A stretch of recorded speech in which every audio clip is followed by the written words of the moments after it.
Our chief foreign correspondent, Richard Engel, has the latest. And Richard, what do we know about his condition and who's running the country?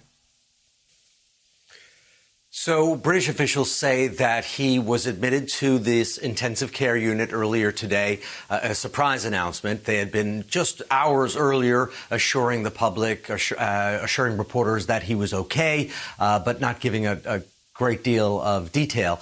Then the announcement that he had been moved to an ICU, that he arrived conscious, that he was not on a ventilator, and that he was still partially running the country, but that he had critically deputized his foreign secretary to take responsibility, quote, where necessary.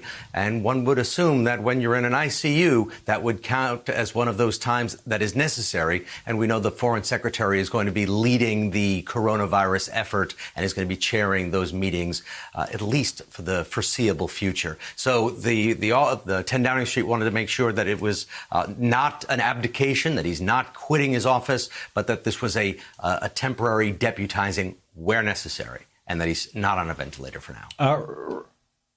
Richard, if Boris Johnson was not a full-on coronavirus denier, he was by any standard a minimizer. And is it accepted knowledge there that the UK, among nations, moved late on this? He certainly was a minimizer. He was slow to act in this country. This country has been a lot slower to impose some of the social distancing and some of the closures than France or Italy and Spain in particular.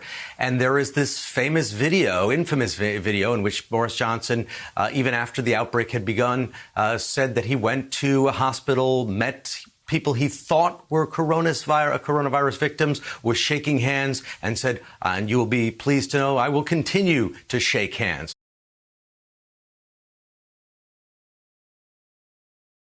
Hey there, I'm Chris Hayes from MSNBC. Thanks for watching MSNBC on YouTube. If you want to keep up to date with the videos we're putting out, you can click subscribe just below me or click over on this list to see lots of other great videos.